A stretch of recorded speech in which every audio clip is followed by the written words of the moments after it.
Sud Radio Berkov dans tous ses états. Le face-à-face.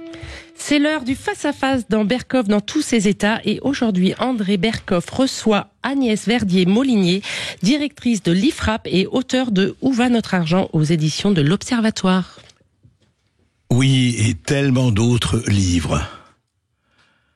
Face-à-face. Alors écoutez, très très bien et très heureux. Je croyais qu'on avait un jingle face-à-face. Ben... Il est déjà passé, le jingle. Il est passé, oui, voilà ce que c'est.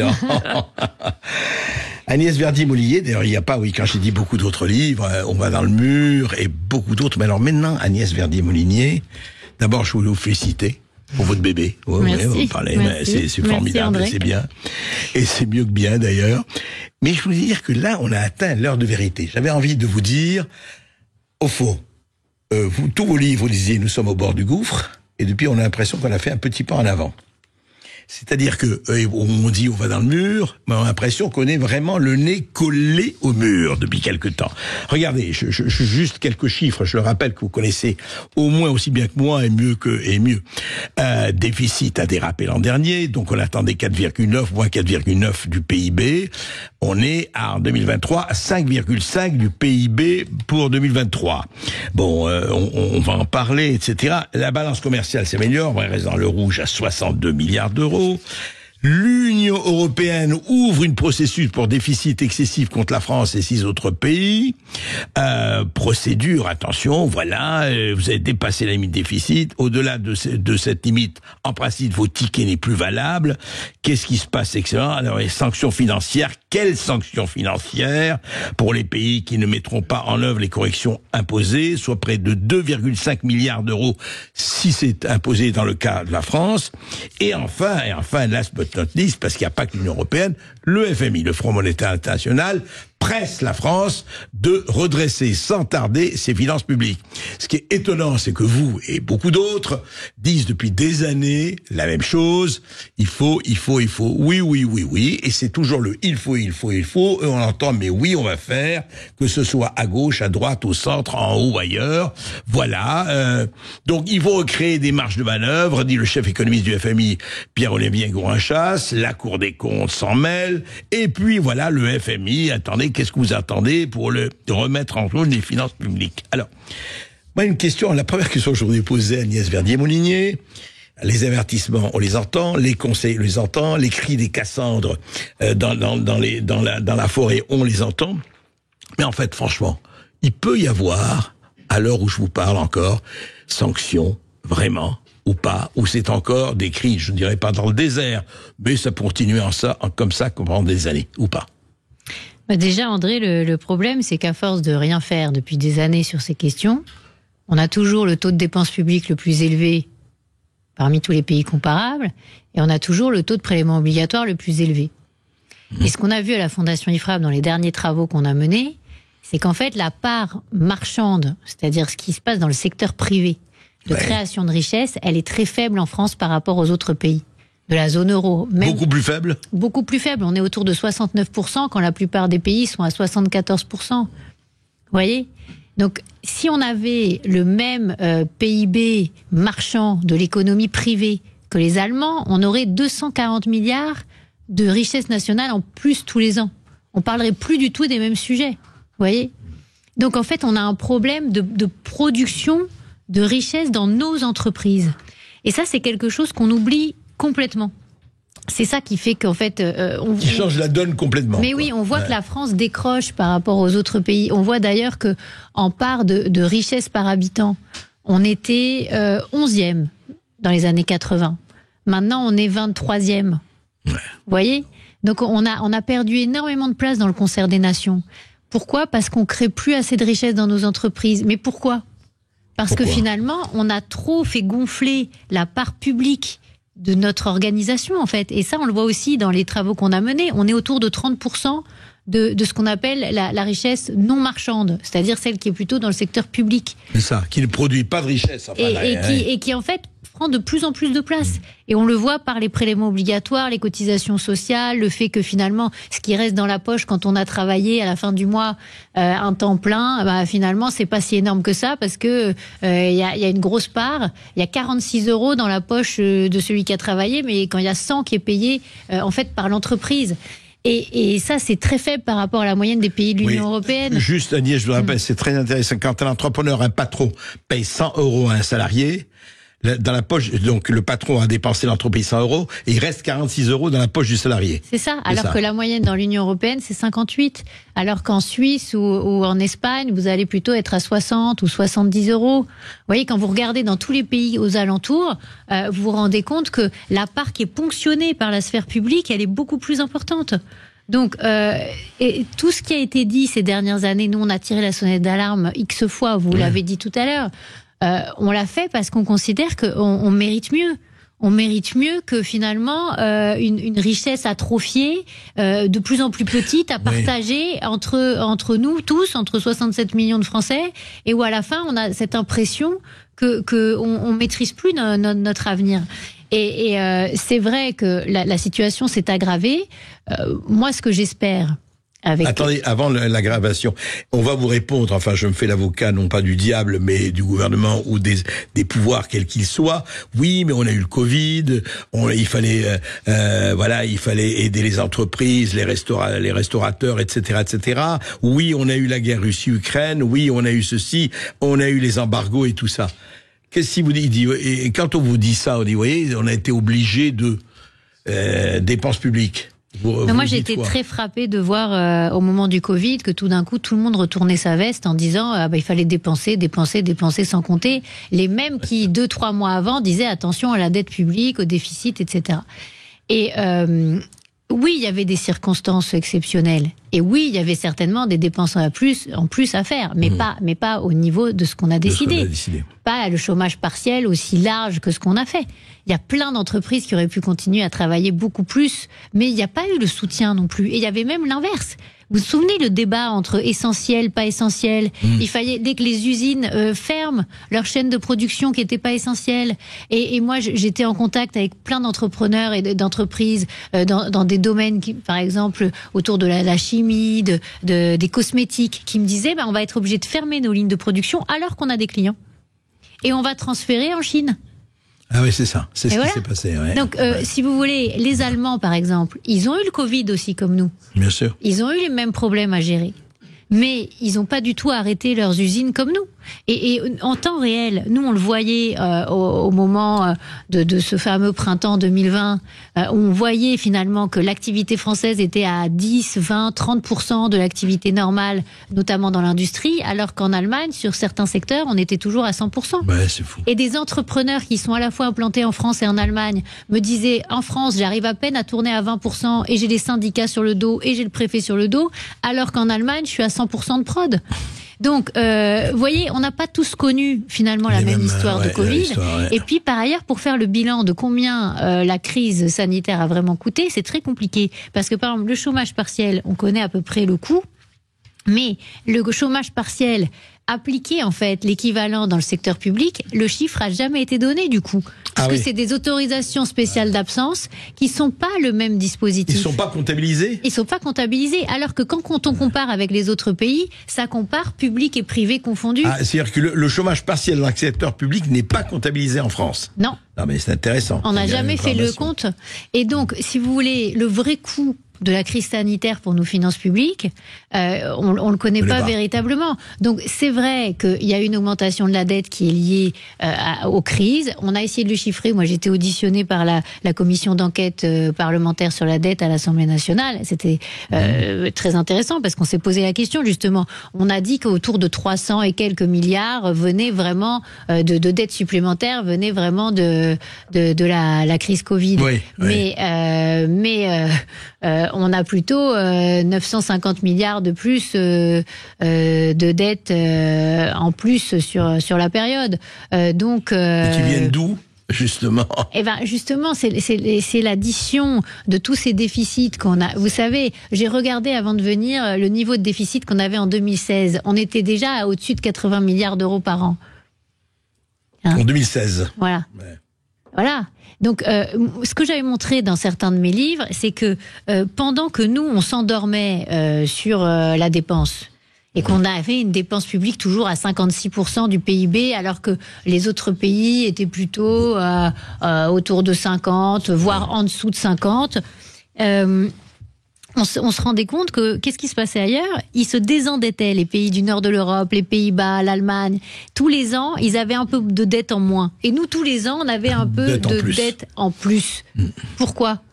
Parce qu'en fait, on n'a jamais évalué l'argent public correctement. Dans le dernier livre que j'ai publié, là, Où va notre argent ? Je donne des exemples de pays étrangers, que ce soit en Suisse ou ailleurs, en Suède, où il y a une vraie évaluation de ce qu'on fait avec chaque euro d'argent public. Nous, c'est un tabou. On veut pas dire qu'il faut que l'argent qui est mis dans le secteur public, il soit efficient. Même efficient, on dit que c'est... La question ne sera pas posée. Voilà. Moi, je trouve que ce sujet est absolument passionnant parce que, avec tous les travaux qu'on a menés à la Fondation IFRAP depuis des années, qu'est-ce qu'on a montré ? L'enseignement privé sous contrat, c'est le même programme, c'est les mêmes exigences, et derrière, c'est moins cher. Il y a 30% d'écart de coût. 30% d'écart. Tous financeurs confondus. Entre enseignement privé et public. Alors, on était les seuls à le dire. Et puis l'année dernière, il y a eu un rapport, commandité d'ailleurs en partie par un député de la France Insoumise, qui dit, comme ils ne regardent pas la part payée par les parents, ils disent que c'est 50% moins cher, le privé. En prenant que les payeurs publics. Alors, je trouve ça incroyable. C'est-à-dire qu'on montre qu'il y a des milliards d'économies à faire sur l'école en se fondant sur ce qui est dépensé par l'enseignement privé sous contrat par élève. Il y a des écarts de 3 000 € par élève et par an au niveau du lycée. Et pourtant, tous les parents plébiscitent l'enseignement privé sous contrat. C'est vraiment qu'il y a une déperdition quelque part d'argent. Il y a trop de personnel non enseignant. Voilà. Et quand vous regardez par rapport à l'Allemagne, c'était passionnant au moment où Anne Hidalgo avait proposé de doubler les salaires des professeurs du public. Quand on regardait combien coûtait un professeur de lycée dans le public en France ou en Allemagne, c'était plus cher en France qu'en Allemagne en comptant la part des pensions, en fait, des cotisations pour les pensions. Le quoi qu'il en coûte a vraiment connu de très bonnes saisons. On va en parler tout de suite après cette petite pause. À tout de suite. À tout de suite. Sud Radio. Sud Radio. Parlons vrai. Parlons vrai. Sud Radio. Parlons vrai. Du 19 au 22 septembre, partez à la Sud Radio, Berkoff dans tous ses états. Agnès Verdier-Molinier, l'IFRAP, on va dans le mur, où va notre argent ? Effectivement, ce sont des questions que l'IFRAP et elle-même, Agnès, se sont posées depuis longtemps, nous aussi, on se le pose depuis longtemps, et pour le moment, les réponses, où sont-elles ? Les avertissements sont là, on a vu l'UE, le FMI, la Cour des comptes, etc., etc. Franchement, Agnès Verdier-Molinier, ça veut dire quelque chose parce qu'ils disent oui, attention, vous voyez, ils parlent de milliards, de sanctions, etc. Est-ce que ça reste une espèce attention, le bâton arrive, l'épée de Damoclès, ou est-ce que ça se traduit par quelque chose en réalité, pratiquement ? Jusqu'à maintenant, il n'y a jamais eu de sanctions. Mais à chaque fois qu'on se retrouvait dans une procédure pour déficit excessif, on était noyé avec plein d'autres pays, en fait, parce que c'était des périodes, par exemple la crise financière de 2008, où tout le monde se retrouvait dans une panade incroyable sur les finances publiques, les déficits augmentaient partout, voilà. Là, ce qui est un peu différent, c'est qu'on est quand même dans une situation où on est lanterne rouge en termes de déficit. Cette année, en 2024, on va être les pires. Et si ce qui s'annonce pour 2025 est vrai, parce que vous avez cité les chiffres tout à l'heure pour 2023, où on a dérapé, on devait être à 4,9, on est à 5,5, mais en 2024, on nous dit maintenant qu'on serait à 5,6% de déficit par rapport à la richesse nationale, et qu'en 2025, on serait à 6,2 si on fait rien. Là, c'est un décrochage énorme par rapport à nos partenaires de la zone euro. Donc dire qu'il n'y aurait jamais de sanctions, c'est compliqué quand même, parce que la sanction, c'est quand même assez cher. Le calcul, c'est 0,1 point de PIB, donc ça ferait entre 2 et 3 milliards, autour de 2,8, 2,5, 2,8.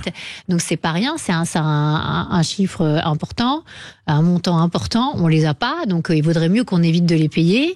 Après, la sanction, il n'y a pas que finalement la Commission qui peut nous sanctionner. Le sujet, ce sont les marchés.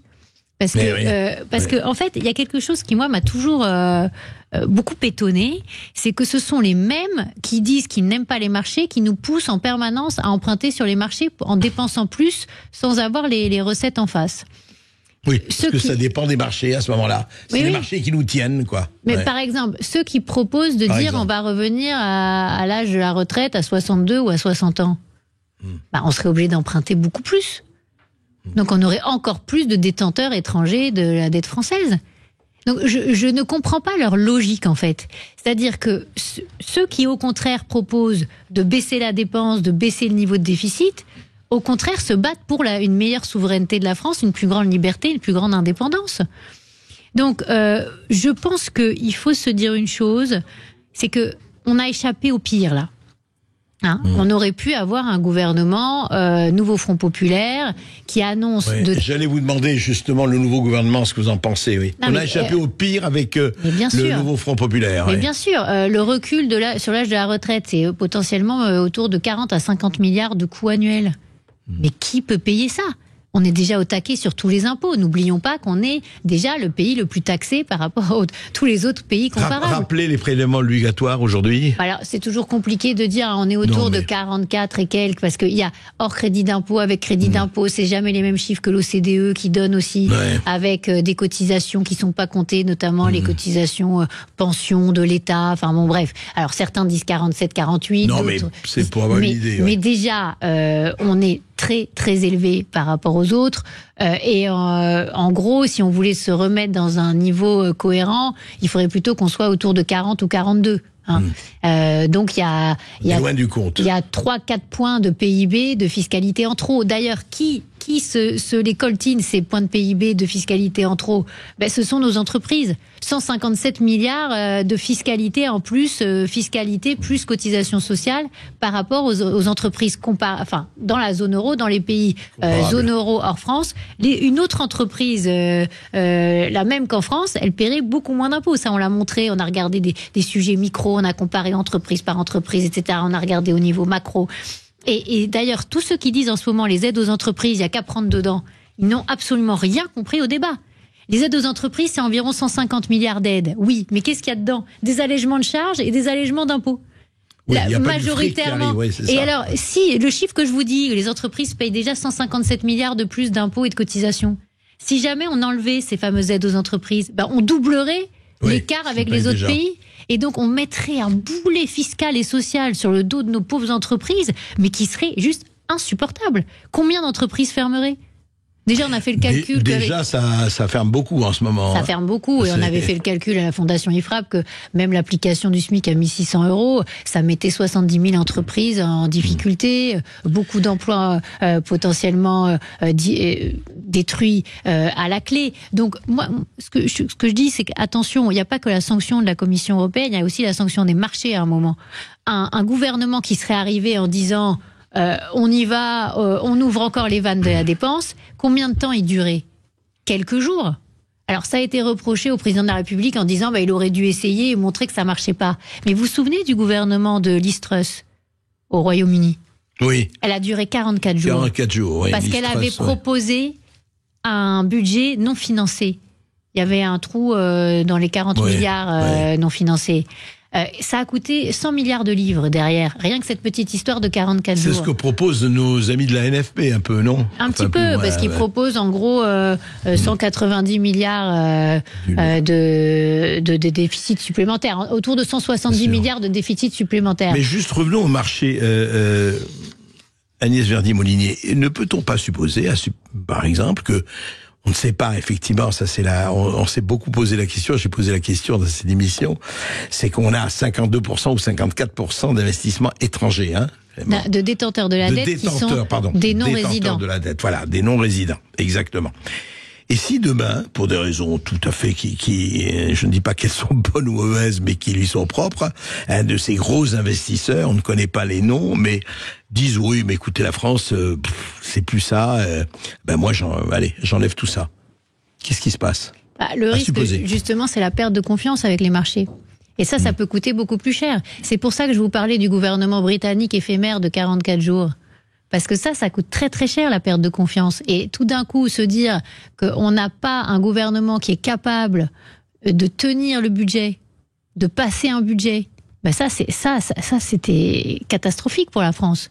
Donc aujourd'hui, ça a été le cas depuis quelque temps. Oui, mais là, en fait, il y avait un gouvernement démissionnaire et nous, à la Fondation IFRAP, on avait tout étudié dans tous les sens, au niveau constitutionnel comme au niveau de la loi organique des lois de finances. On avait regardé tous les articles et on s'était assuré que de toute façon, on pouvait passer un budget, même en cas de gouvernement démissionnaire. Et on a fait cette note aussi pour rassurer. Parce que nous, notre objectif, c'est pas que ça aille plus mal, c'est que ça aille mieux. Hein. Et ça fait des années qu'on essaie de faire en sorte que finalement, on prenne les bonnes décisions pour que notre avenir soit meilleur. Hein. Et se dire qu'il fallait rassurer aussi globalement en disant oui, on peut passer un budget, même dans des conditions de gouvernement démissionnaire, c'était absolument fondamental. Parce que c'est vrai que certains se sont posé la question, des investisseurs sur la France, finalement, s'il n'y a pas de budget, c'est le chaos. Et qu'est-ce qu'on fait on peut se retrouver et à attaquer finalement la dette française. Il fallait pas d'attaque sur la dette française. Et il n'y en a pas eu, heureusement.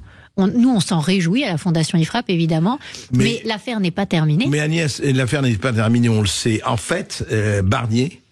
Alors, pour que je dis Barnier, parce que c'est lui qui a été nommé, c'est lui qui, enfin, très bien, on va pas lui faire un procès d'intention. Après tout, présomption non seulement d'innocence, mais d'efficacité. Qu'est-ce qu'il peut faire dans la situation aujourd'hui, telle qu'elle est, que la France est par rapport à l'Europe, par rapport au FMI, par rapport à l'UE, qu'est-ce qu'il peut, la marge de manœuvre, voilà. Quelle est aujourd'hui la marge de manœuvre? En fait, il peut faire beaucoup de choses, contrairement à ce qu'on croit. Beaucoup de choses. Mais oui, parce par exemple. En fait, il faut vous dire qu'entre 2022 et 2023, la dépense publique, elle a augmenté de plus de 50 milliards. En un an. En un an. Ouais. Vous voyez? Donc il peut réduire, il peut vraiment. Non, peut y aller, il peut tailler. Vous avez vu, cette année, il y a eu un décret de suppression de 10 milliards de dépenses. Là, Bruno Le Maire a encore dit qu'il fallait rajouter, non pas 10 milliards, comme il disait au début de l'été, mais plutôt 16. Pourquoi? Parce que en réalité, il faut qu'on arrive à faire baisser ce 5,6 de déficit qu'on risque d'avoir, qui serait absolument catastrophique. Et 6,5 en 2025. 6,2 en 2025, qui pourrait vraiment entamer la confiance. Quand vous avez plus de 300 milliards de besoins de financement par an, vous avez intérêt à ce que les marchés vous croient sur parole, que vous allez gérer correctement les finances publiques. Donc là, on a une urgence qui a jamais été aussi importante depuis le début de la Ve République. Donc oui, Michel Barnier peut faire beaucoup de choses, parce qu'il peut geler. Il peut geler tous les crédits et dire on va pas dépenser en 2025. Ça veut dire quoi concrètement, par exemple? Explique-moi. Concrètement, par exemple, l'ensemble des aides sociales. Ouais. Si on les gèle totalement, on peut faire entre 2 et 3 milliards d'euros d'économies, rien qu'en gelant, en disant on réévalue pas de l'inflation, le RSA, l'allocation adulte handicapé, les APL, etc. Mais c'est pas rien. C'est des milliards d'économies qu'on fait comme ça, en disant voilà, tout le monde fait un effort. Si on regarde la dotation globale de fonctionnement pour les collectivités locales, là aussi, il peut y avoir un gel et il peut y avoir une négociation avec les collectivités locales sur le sujet. Si on regarde la question des retraites, c'est un sujet, ça fait partie des lignes rouges qui ont souvent été dites, même par le président de la République qui a dit, je ne sais pas si vous vous en souvenez, de toute façon, il faudra indexer les pensions. Oui, ok, on peut indexer les pensions, mais peut-être qu'on peut les indexer à la fin de l'année, au lieu de le faire plutôt en début d'année. Et là, on peut gagner 6 à 7 milliards d'euros. Si on dit, par exemple, on arrête d'augmenter les rémunérations publiques, une grosse partie du dérapage, du déficit de 2023, c'est l'augmentation du point d'indice de 1,5 au mois de juillet pour les fonctionnaires qui n'étaient pas votés. Et il n'y a pas eu de loi de finances rectificative derrière. Donc il y a eu des milliards supplémentaires dépensés dans les collectivités, dans les hôpitaux, au niveau de l'État, alors que c'était pas dans le budget. C'était pas voté par l'Assemblée nationale et le Sénat. Donc là, ça n'a pas été voté, mais ça a été alloué. C'est-à-dire les sommes ont été dépensées. Décidé au mois de juillet, vous vous en souvenez comme moi. Donc ça, c'était juillet 2023. Donc on peut dire, rien que regarder sur la masse salariale publique. Nous, on dit qu'on gèle tout, y compris les avancements de carrière et les rémunérations qui augmentent d'une année sur l'autre, 8 milliards d'euros dans l'année. Donc on a dit il y a de quoi faire. Mais on a sorti une étude à la Fondation IFRAP, j'encourage tous ceux que ça intéresse d'aller la télécharger et la lire. 30 milliards d'économies en 2025, le plan à appliquer. Alors, il faut se dire une chose. Ce ne sont pas les économies que nous préférons, nous, à la Fondation IFRAP, parce que ce que nous préférerions, ce serait de réorganiser l'ensemble des missions publiques, que l'État se reconcentre sur le régalien, que les collectivités, qu'il y ait une vraie décentralisation avec des vraies responsabilités pour les collectivités, qu'on décentralise complètement la gestion de l'école, des hôpitaux, de la culture. Gros projet politique, ça, mais c'est ça. Mais ça se fait pas en 6 mois. Surtout qu'on a 15 jours pour boucler le budget et aller le présenter à Bruxelles, etc. Donc il y a 2 temps en fait dans la réflexion. Il y a un temps à court terme. C'est ça. Et c'est le budget 2025. Et ça, c'est l'urgence qui est sur la table aujourd'hui. Et puis, il y a le temps à l'horizon 27, 28 ou 29, qui est de dire, voilà, comment on fait pour arrêter finalement le surcoût administratif de la France, quoi. Et quel surcoût? On en parle tout de suite après cette petite pause. André Berkoff reçoit aujourd'hui Agnès Verdier-Molinier, directrice de l'IFRAP et auteure de Où va notre argent? Vous avez une question, vous avez une réaction, n'hésitez pas à nous appeler au 0826 300 300. On revient tout de suite. Toujours avec Agnès Verdier-Molinier, nous parlons effectivement, nous sommes peut-être pas dans le mur encore, mais en tout cas vraiment face au mur et très près. Hein. Le nez sur le guidon, on peut le dire, hein, Agnès. Absolument. 2 choses d'abord, par rapport à ce que vous disiez sur les entreprises et sur justement cette espèce de marge de manœuvre et ces milliards dépensés, comment faire. Mais je pense aussi à un certain nombre de gens, et ils sont nombreux, qui ont des problèmes de pouvoir d'achat énormes, qui ont des problèmes de fin de mois énormes, qui ont des problèmes le problème de l'inflation, où effectivement tout le monde vous dit je vais faire mon caddie au supermarché ou ailleurs, je vois ce que je payais il y a encore 1 an et je vois ce que je paye aujourd'hui.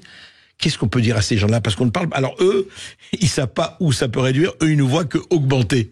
Et est-ce que les princes qui nous gouvernent, quels qu'ils soient, est-ce qu'ils voient qu'il y a quand même quelque chose à faire là, et où on peut prendre cette marge de manœuvre pour essayer d'enlever un peu le garrot qui pèse sur des millions de Français? Déjà, il faut rappeler une chose, c'est que l'inflation, elle vient aussi de la crise sanitaire et des dépenses qui ont été mises sur la table à ce moment-là. Ouais. Alors, on l'a un peu oublié parce qu'après, il y a eu la guerre en Ukraine et la question de la crise énergétique, etc. Mais l'inflation, elle était déjà là avant la guerre en Ukraine, à 5,1 dans la zone euro l'année d'avant. Exactement. Et elle venait d'où? Elle venait du fait qu'on avait fait marcher la planche à billets. Faut être honnête. Nous, à la Fondation IFRAP, on a attiré l'attention des politiques et de nos concitoyens sur ce sujet dès 2020. En disant, attention, l'étape d'après, c'est une méga inflation, les gars. Et vous allez voir la remontée des taux, et vous allez voir aussi ce que ça va créer comme situation sur la dette. Hein, et la charge de la dette. On a tiré la sonnette d'alarme là-dessus. Et d'ailleurs, le président de la République, lui-même, dès le mois de juillet, il avait dit, le problème d'après, ce sera les prix. Donc, oui, mais personne n'a rien fait. Regardez ce qui se passe aujourd'hui. Regardez les millions de Français qui vivent avec moins de 1 000 euros ou qui se débrouillent, etc. Enfin. Oui, mais je trouve totalement paradoxal que ceux-là même qui disent il y a un problème d'inflation continuent à dire qu'il faut dépenser sans compter. Voilà. Ouais. Parce que c'est vraiment un cercle vicieux. Voilà. Donc, la richesse, il faut la créer dans les boîtes. Et bien c'est sûr. Cette richesse-là ensuite qu'on a. Donc si on veut lutter pour le pouvoir d'achat, la meilleure chose à faire, c'est créer de l'emploi dans les entreprises. Oui, et mais... si on veut créer... Non, oui. Mais André, en fait, Agnès, le pouvoir d'achat, il se décrète pas, c'est pas l'État qui décide de donner du pouvoir d'achat. L'État, il peut décider de taxer moins, de baisser les taxes, de baisser les cotisations. Ça a été fait sur certains aspects, par exemple les heures supplémentaires qui sont détaxées. Alors, ça, c'est une bonne chose pour le pouvoir d'achat, par exemple. Des primes qui sont détaxées. Bon, je dis pas que c'est la panacée, parce que la plupart sont des petites primes quand c'est vraiment touché par les personnes. Non, c'est pas ça qui change les choses. Ça change pas fondamentalement les choses. Mais il faut se dire une chose, c'est que celui qui prend le plus de pouvoir d'achat, c'est l'État, en fait. L'État, la Sécu, parce que ils ont besoin de la CSG, des cotisations, pour financer tout l'appareil finalement de protection sociale. Si on regardait mieux ce qui se passe avec l'argent là-dessus, par exemple, aujourd'hui, dans les Échos, il y a tout un papier disant que c'est 16 milliards le coût des absences maladie dans le secteur privé. Mais vous pouvez doubler ce chiffre, parce qu'il n'y a pas le chiffre du public dedans. Il n'y a que le privé. Vous avez déjà dit, le chiffre du public, on ne les connaît pas. Non mais alors le chiffre du public, on le connaît, il est autour de 15 milliards d'euros par an, c'est-à-dire qu'avec 16 et 15, ça fait voilà. Ouais, 30, mais sauf qu'il y a à peu près 20% des gens qui travaillent dans le secteur public en France, donc il y a un petit problème déjà. Hein. Ouais, c'est vrai. Donc déjà il y a un surcoût de environ 7 milliards d'euros des absences dans le secteur public. Et quand on dit, tout ça, c'est financé par nos cotisations quand même. Bien sûr, mais ce que je voulais vous dire... Et c'est pris sur notre travail. Et donc, c'est du pouvoir d'achat en moins pour payer les dérapages. Tout se tient. Non, mais voyez, le RSA, aujourd'hui, vous avez 2 millions de personnes qui touchent le RSA. Bon, à l'intérieur, il y en a qui pourraient peut-être être qui travaillent.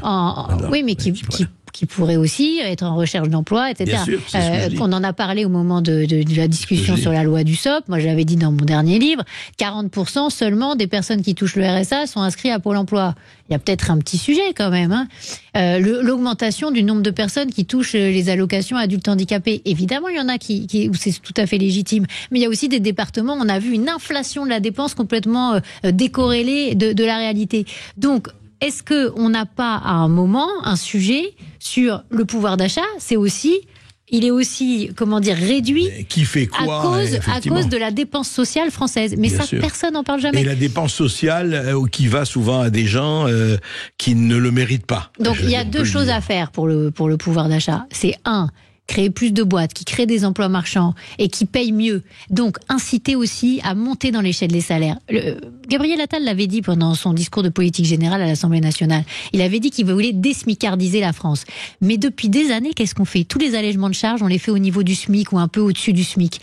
Nous, on s'est rendu compte à la Fondation IFRAP qu'on avait détruit des emplois bien payés, de qualité dans l'industrie française. Pourquoi? Parce que tous les allègements de charges qu'on a fait au niveau du SMIC et un peu au-dessus, on les a basculés sur les hauts salaires. Et après, on dit, ah oui, il faut que ce soit les hauts salaires qui payent. Non, mais en fait, non. Parce que finalement, qu'est-ce qui s'est passé à bas bruit?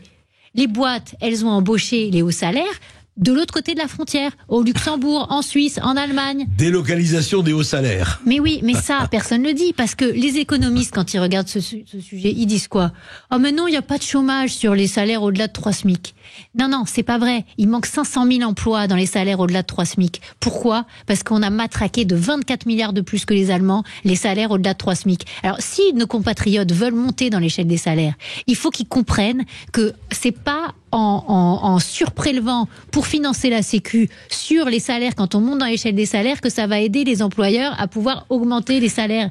Donc ça, c'est quelque chose qui est quasiment indicible, parce que quand on a sorti cette note, moi j'ai eu un contact avec quelqu'un dans les conseillers du président de la République qui me dit la note est incroyable, c'est formidable, c'est lumineux, etc. On comprend tout. Je lui dis mais est-ce que vous allez faire quelque chose? Ah bah non, politiquement c'est pas possible, parce que alléger les charges sur les hauts salaires, et puis après on dit ah c'est bizarre, il y a beaucoup plus de gens qui sont au niveau du SMIC en France, les gens ils arrivent pas, on n'augmente pas leur pouvoir d'achat, on n'augmente pas leur salaire, mais tout est fait pour que finalement on soit dans une trappe à smicardisation. Donc une trappe. Et juste un mot avant, on va prendre des auditeurs. Ils sont nombreux à vouloir vous parler, Agnès.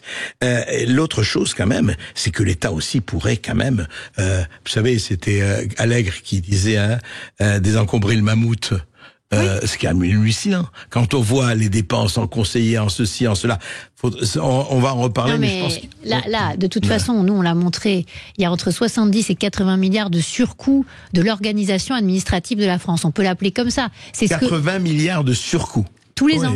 Tous les ans. Donc c'est à peu près la moitié du déficit de la France en milliards qui vient de ces surcoûts, c'est-à-dire qu'on paye plusieurs personnes à des strates différentes pour faire les conseillers de machin, les conseillers de Mac machin et donc à un moment, il faut se dire pourquoi les autres pays arrivent à gérer des services publics d'aussi grande qualité, parce que certains nous disent encore qu'on nous envie nos services publics partout dans le monde. Sauf que on n'arrive pas à trouver un rendez-vous à l'hôpital, on n'arrive pas à trouver une école de qualité, etc., etc. Il y a un moment où on n'a pas tellement l'impression que on a un système avec une qualité de service public tellement enviable. Donc oui, il y a 70 à 80 milliards à trouver sur finalement le doublon, la complexité, le coût de la complexité administrative de la France. Et c'est hallucinant. Et ça, c'est pas nous qui le disons, c'est l'OCDE, sont les chiffres de l'OCDE. Voilà, et on va voir qui va oser s'attaquer à sa zatise de ce question. Je crois qu'on a une petite pause et ensuite on prend peut-être un auditeur. Tout de suite un auditeur qui nous attend en ligne, qui s'appelle Christophe. Bonjour Christophe, vous nous appelez d'Essonne.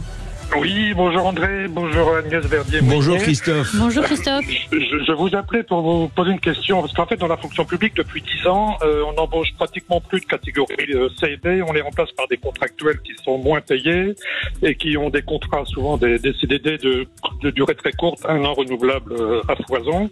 Et en fait, ces économies faites sur le personnel, je voudrais savoir où elles passent. Vous voudriez savoir où elles passent, c'est ça ? Oui, les économies, parce qu'en fait, les budgets restent toujours les mêmes. Le personnel est moins payé, vu qu'il y a moins de fonctionnaires qui sont remplacés par des contractuels, qui sont moins payés que les fonctionnaires qui sont en place. Je voudrais savoir, du coup, comment se fait-il que tous ces ministères ou ces grandes administrations ne font pas d'économies, vu qu'ils embauchent moins de fonctionnaires. Puisque vous dites que le problème de la fonction publique est surtout le problème des fonctionnaires, je voudrais savoir, du coup, pourquoi maintenant les contractuels n'ont pas fait baisser la masse salariale dans la fonction publique. Ouais. Alors Christophe, excusez-moi, vous ne bougez pas, on vous répond juste après. Oui. Okay. Sud Radio. Sud Radio, Berkov dans tous ses états. Dans tous nos états, Agnès Verdier-Molinier, vous avez entendu la question de Christophe en disant, oui, en gros, attendez, mais l'État, ce n'est plus du tout le fonctionnaire absolument à vie, comme ça, assuré à vie, etc. Aujourd'hui, vous savez très très bien qu'il y a soit des CDD, soit des trucs à temps partiel, soit il n'y a plus, si vous voulez, cette espèce de certitude de garantie de l'emploi à vie qu'il y avait encore il y a peut-être 20-25 ans. Donc où sont ces économies? Puisque 80 milliards, vous avez dit, surcoût des dépenses publiques, elles vont... C'est quoi? Ils n'ont rien fait, alors, ça veut dire. Déjà, le nombre d'agents publics, il n'a pas baissé en France. On avait promis 120 000 suppressions de postes. Oui, plusieurs présidents de la République l'ont promis, d'ailleurs. Oui, et puis les derniers chiffres qu'on a eus, je crois que c'était en 2022, on avait une augmentation de 58 000 quand l'INSEE faisait le bilan. Dire qu'on n'embauche pas du tout dans le secteur public, déjà, je trouve que... Non, et dire on embauche en précaire, enfin... Bon. Ensuite, il y a un pourcentage de contractuels qui est autour de 20% de l'ensemble des agents publics. Après, c'est vrai que sur les embauches, il y a plus d'embauches de contractuels que de statutaires. Mais ça va plutôt dans le bon sens. Parce que à terme, il faut réconcilier public et privé, et que les carrières ne soient pas des carrières toute la vie dans le public ou toute la vie dans le privé. Ce qui fait la force des pays du nord de l'Europe et ce qui fait qu'ils sont beaucoup moins idéologiques que nous, c'est que quelqu'un qui commence une carrière dans le public passe ensuite dans le privé, revient parfois dans le public. Donc il n'y a pas cette espèce d'antagonisme. On dit mais toi t'es du public, toi t'es du privé. Il y en a chez nous aussi qui... Pas beaucoup, très peu. Il y a pas beaucoup de profs du public qui vont enseigner dans le privé, ce sont les politiques. Ou alors qui montent une entreprise et qui ensuite reviennent enseigner, etc. Il y en a, c'est vrai. Mais cette ouverture d'esprit pour dire oui, public et privé, c'est la même équipe. En fait, il y a pas beaucoup cette idée-là en France. D'ailleurs, ce qu'on a regardé sur la masse salariale à la Fondation IFRAP, c'est qu'on est autour de 357 milliards de dépenses de masse salariale publique. On n'a jamais été aussi élevé. Alors, en part de PIB, parce qu'on va regarder ça maintenant, pas que en valeur, mais aussi, comme on dit, entre guillemets, en volume, on est toujours autour de 12%. De PIB en dépenses de masse salariale publique. Depuis combien de temps ça? Ça fait bien 10 ans qu'on est autour de ce chiffre-là. Mais il faut voir que les pays comparables, ils sont plutôt autour de 10%. Donc il y a 2 points autour de 2 points de richesse nationale d'écart. C'est autour de 40 milliards c'est déjà pas mal, de dépenses supplémentaires en masse salariale. Donc dire qu'on n'a pas de problème en comparatif par rapport aux autres pays sur la dépense Personne ne dit ça, ma chère Agnès. La question, c'est qu'est-ce qu'on a comme travail en face? Parce que la plupart des pays autour de nous, ils dépensent en part de PIB pour la masse salariale, certes, mais en face, ils ont des heures de travailler en plus que nous. Quand on regarde les comparaisons Eurostat, par exemple, au niveau européen, on se rend compte que dans le secteur non marchand, donc tout le secteur public on est parmi ceux qui travaillent le moins, autour de 1500... vous n'allez pas me dire que les Français sont paresseux. Non, je vous dis que dans le secteur non marchand, on est, et ça ce sont les chiffres Eurostat, on est sur des emplois à temps plein parmi les plus faibles de tous les pays comparables. Donc ça veut dire qu'on met beaucoup d'argent sur la table pour un nombre d'heures travaillées en fait qui est assez faible. Et d'ailleurs, vous m'avez parlé du FMI tout à l'heure. C'est intéressant de voir ce qu'ils ont fait en Grèce. quand le FMI est intervenu en Grèce, ils ont augmenté le temps de travail de 37h30 à 40 heures. Et ils ont supprimé énormément de postes publics. Et ils ont baissé les salaires des agents publics de 20 à 30%. Donc il vaut mieux qu'on évite d'aller dans le mur, le mur grec. Parce que la potion, elle sera pas du tout celle que nous on dit là pour l'instant à la sera beaucoup plus amère. Ce sera beaucoup plus amer. Donc autant anticiper et se dire que le jour où on voudrait plus nous prêter sur les marchés, la fameuse sanction dont je vous parlais tout à l'heure des marchés. On risquerait de plus pouvoir payer les agents publics, plus pouvoir payer les retraites, plus pouvoir payer les services publics. Donc quand Christophe dit qu'on a tout changé sur la fonction publique, en fait, il faut être un petit peu plus mesuré que ça. Je crois qu'on Tout à fait, on a un autre auditeur et là nous avons Jean-Marc qui nous appelle de Narbonne. Bonjour Jean-Marc. Bonjour Jean-Marc. Bonjour André, bonjour madame. Alors les chiffres, vous les connaissez par cœur, mais après les chiffres, il y a quelque chose qui peut se cacher derrière les chiffres aussi. Quant à l'inflation, elle n'est pas basée que sur la planche à billets. Il y a eu beaucoup de spéculation pendant la période Covid.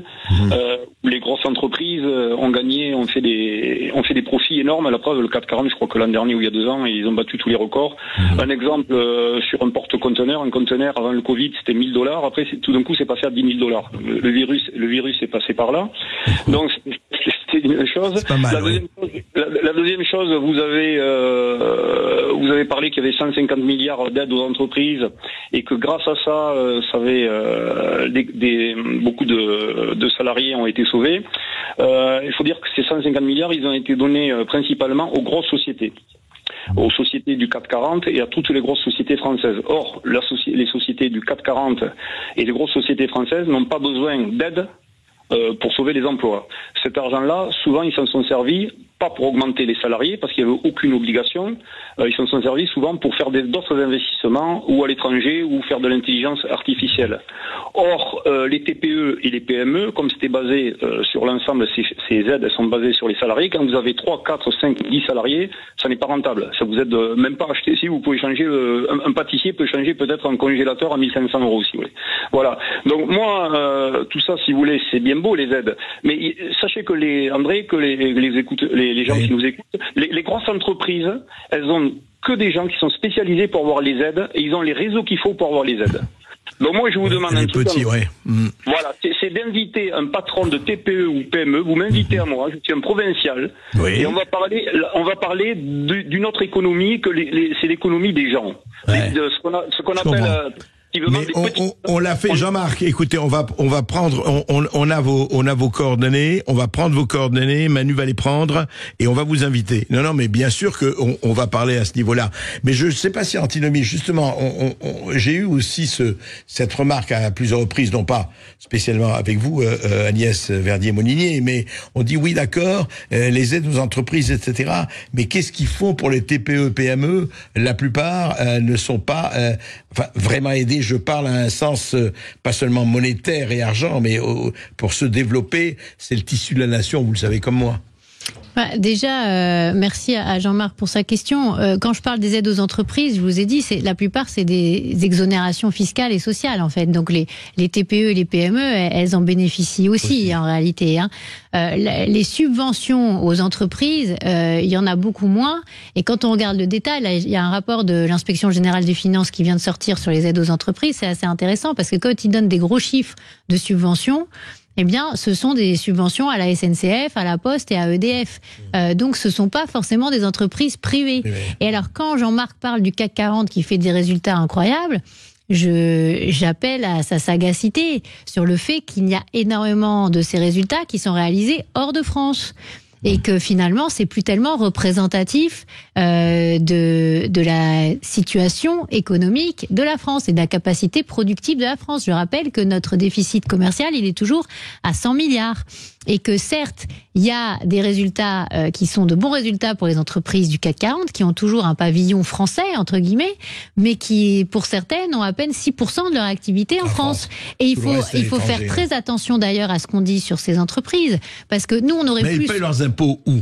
Ah bah ça dépend, ça dépend. Et nous, on a regardé d'ailleurs ce sujet pour regarder le niveau d'imposition entre TPE, PME, entreprises de taille intermédiaire, grandes entreprises. Et quand on regarde la cascade fiscale totale, il n'y a pas tellement d'écart entre les petites et les grandes. Alors qu'on n'arrête pas de répéter ça tout le temps. Donc on a sorti une étude, vous pouvez regarder sur le site de la Fondation IFRAP. Allez sur l'IFRAP. On a des niveaux, parce qu'on parle toujours de l'impôt sur les sociétés. Mais il n'y a pas que l'impôt sur les sociétés. Ce dont je vous parlais tout à l'heure, André, c'était le niveau de charge sociale sur les hauts salaires. Quand vous êtes dans l'industrie, vous avez des salaires beaucoup plus élevés. Quand vous êtes une grande entreprise, vous avez des salaires plus élevés. Et là, ils ont des niveaux de charge sociale qui sont beaucoup plus importants. Ils ont des taxes sur les salaires, ils ont la C3S, ils ont des tas de taxes sur la production qui pèsent beaucoup plus sur les grosses entreprises. Non. Mais on va arrêter avec ça. Mais il faut bien dire une chose, c'est que taper en permanence sur le CAC 40, c'est pas une bonne idée. Pourquoi ? Parce que un jour, ils vont dire attendez, on fait que 6% ou 10% de l'activité en France, on s'en va. Alors que nous, notre intérêt collectif, ce serait de dire que ces boîtes-là, qui sont françaises, qui aiment la France, pour la plupart, et la plupart de leurs dirigeants, leur dire de revenir en France, produire en France. Et alors, dégoûter ces boîtes en leur tapant dessus toute la journée, comme on le fait pour certains avec Total, etc., en leur donnant plutôt envie de partir de France, je pense que pour l'intérêt général, c'est totalement contre-productif. Voilà. Et certains disaient, notamment Pierre Gattaz, quand il était président du MEDEF, il disait nous, on aime chasser en meute. C'est un collectif. Les petites entreprises, elles doivent pas être contre les grandes entreprises et vice-versa. Normalement. Mais je crois qu'il devrait y avoir un travail d'information et de communication beaucoup plus important, parce que se présenter comme meute, c'est pas la meilleure des choses. Et comme vous dites aussi, ça doit marcher ensemble, mais il faut rapatrier ce qu'on peut rapatrier en France. Au maximum, au lieu de faire partir de France, parce que ces derniers temps, tout ce qui s'est dit sur les entreprises de France, même des entreprises pas très grosses, se posent la question à leurs dirigeants en se disant mais attends, on va vers un matraquage fiscal, mais on va partir, et ils font faire par leurs conseillers. Mais ça, c'est aussi aux politiques et à nous de faire le boulot. Non, mais ne faisons pas partir les talents de France, parce que ces derniers temps, et notamment depuis les élections législatives, il y a eu un tel matraquage sur ces sujets que beaucoup de nos compatriotes qui sont des compatriotes qui sont pas forcément des grands entrepreneurs, Agnès, se sont posé la question. Nous devons arriver. Merci beaucoup. Merci Agnès Verdier-Molinier. Je rappelle où va notre argent, et à l'IFRAP, bien sûr.